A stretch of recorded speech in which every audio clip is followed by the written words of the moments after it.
हे बघा, झाला आपला ठेचा असा मस्त.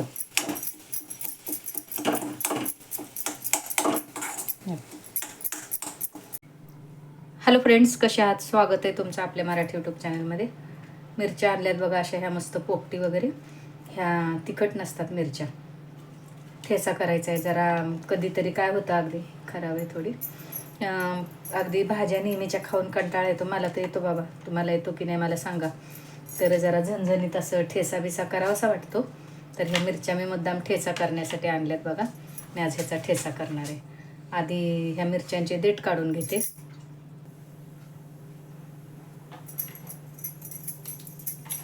आपण जरा अशा मिरच्या बघून घेतल्या ना की त्या तिखट नसतात. म्हणजे जरा ठेचा कमी तिखट होतो. नाही तर खूप झणझणीत असला की मग त्या ठेच्याची काही चव राहत नाही. चव म्हणण्यापेक्षा त्रास पण होतो. त्यामुळं मग ठेचा करायला कायम जरा अशी लांबट अशी मोठी मिरची घ्यायची बघून. निवडून घेते सगळे. निवडून घेतल्या. आता भाजायला घेऊ. शेंगदाणे पण घालणार आहे थोडेसे मी. लोखंडी कढई ठेवली बघा भाजायला. त्यात थोडेसे शेंगदाणे आधी भाजून घेते मी. आधी शेंगदाणे भाजून घ्यायचे आणि मग कढई चांगली तापली की मिरच्या भाजून घ्यायच्या. शेंगदाणे भाजून घेते चांगले. हे बघा, कढई तापली की लगेच शेंगदाणे भाजतात. शेंगदाणे भाजून घेतले आणि मग आता मिरच्या भाजते.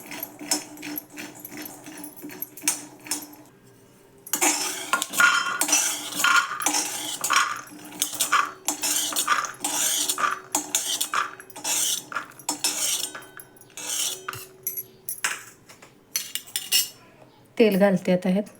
पण काय करायचं, आधी मिरच्या टाकायच्या.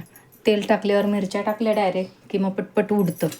आणि लक्षात घ्या, अख्ख्या मिरच्या जर आपण टाकल्या ना तर त्या पटपट पटपट उडतात. त्याचं बी पण डोळ्यात जायची भीती असते.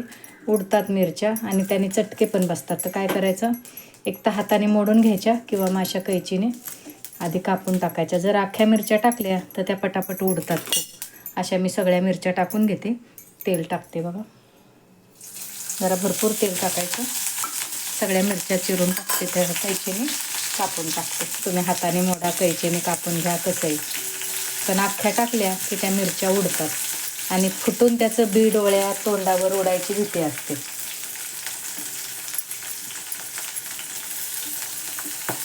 शक्यतो कैचीनंच कापून घ्या, म्हणजे हाताला पण तिखट लागत नाही.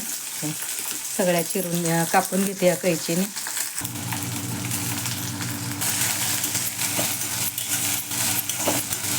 बघा, मिरच्या कापून टाकल्या ना मग उडत नाहीत त्या अजिबात. अख्ख्या टाकल्या तर त्या फुटून त्यातलं बी उडतं. चांगल्या छान डाग पडेपर्यंत भाजून घेते. तोपर्यंत लसूण वगैरे घेतलाय काढून मी. शेंगदाणे पण आपले गार होत आहेत. मिरच्या भाजत आल्या बघा. जरा थोड्या ह्या गार पण होऊ द्याव्या लागतील. मिक्सरमधून जर काढायच्या असल्या तर त्या गार होऊ द्यायलाच लागतात. जर खलबत्यात करत असलो आपण तर मग गरम गरम केल्या तरी चालतात. इकडं बघा, हा लसूण सोलून घेतलाय मी भरपूर.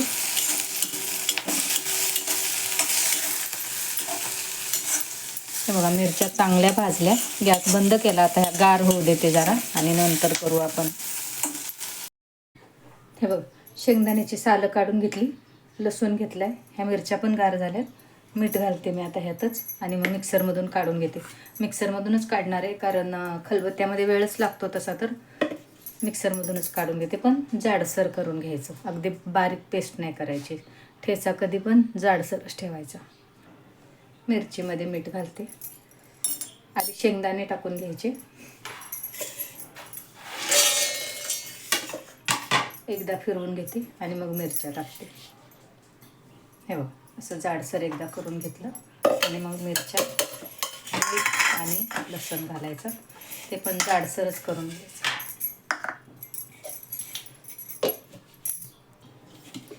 हे बघ, असं जाडसर करून घेतलं. आता ही परतायचे कांदा घालून. तुम्ही असंच ठेवू शकता, पण परतून पण अजून चांगलं लागतं म्हणून मी कांदा घालून परतून घेणार आहे. तीच कढई ठेवली ज्यात आपण शेंगदाणे आणि मिरची भाजून घेतली होती. त्यातच तेल घालते.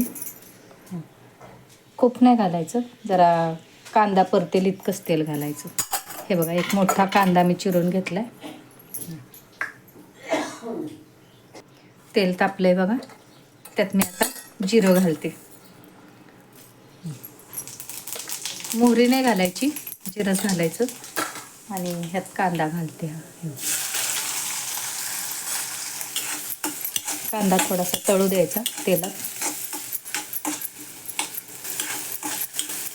कढीपत्ता घातला आणि कांदा अगदी खूप लाल नाही होऊ द्यायचा. तेवढा असा थोडासा तळला की मग ते आपण जो ठेचा केलाय तो ह्यात टाकून द्यायचा. मस्त परतू द्यायचा चांगला.